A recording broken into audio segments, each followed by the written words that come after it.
don't even exist.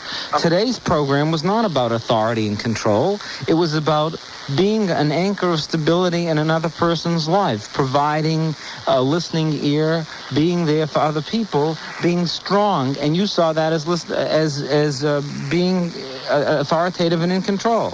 I guess to some extent, yeah. What do you mean to some extent? I didn't use the word authoritative or control. Oh, okay.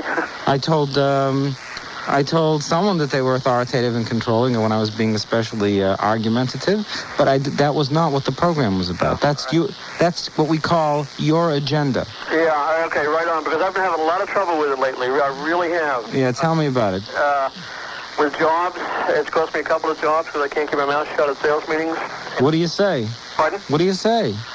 Pretty much they'll say, well, what's on your mind? What do you think? And I'll tell them what I think. And, like sometimes people ask you questions, they don't want to hear the answer. They have the answer all figured out that they want to hear. Well, what sort of answers do you give? Give me an example that got you into trouble. Okay. Last week at a sales meeting, I almost lost my job over it because they were saying... what were you asked? The specific question. Put me right there. Right there. Okay. Right in the meeting was, you people. There's like a sales manager in the company owner, you people. And I got really ticked off when they're like, you talk to you people. That doesn't mean a we. What were you asked? Tell me. Come on.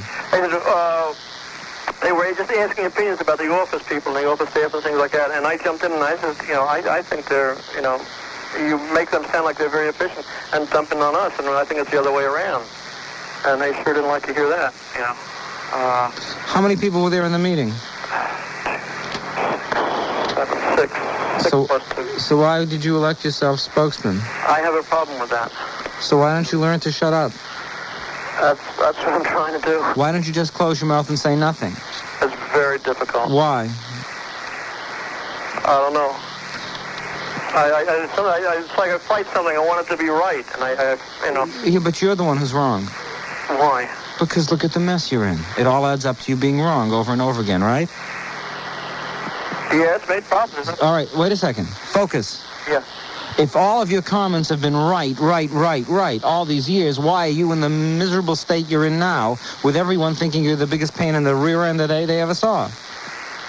They must all be wrong, not right. Isn't that correct? It doesn't add up. It makes sense. It makes a lot of sense. So instead of being right, why don't you be... It's difficult to... Well, it's something you never try. You're destroying yourself with your big mouth, and you're wrong. You're trying to control the situation. You want to explain yourself. You want to be correct. You want to be right, and you're wrong. If the effect in business is that you end up being pushed out by other people because you don't know how to deal with their response and anticipate their negativity, you're precipitating the crisis that's going to end up at age 52 out of a job not so easy to replace it. Yeah, you're right there, really. So why don't you just shut your mouth? Why is that so tough? You won't say it.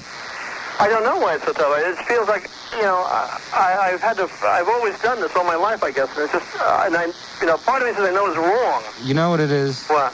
Your insecurity is showing.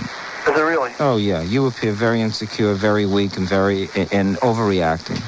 You're afraid to be passive because you're afraid people would overlook you because you don't think you really have anything to say. And unless you made a big scream and yell and kick about it, no one would even notice you. Oh. You're revealing your inadequacy. You're revealing your sense of weakness when you open your mouth. Just the opposite of what you think. If you have to act strong, you're not strong. The greatest use of power is in its restraint. In your control, my goodness, your control just reveals that you're out of control. Practice silence and listen to what other people are saying. Instead of coming back in a retort, try to understand and use your understanding to give you the distance that's necessary to think about these things. But be silent.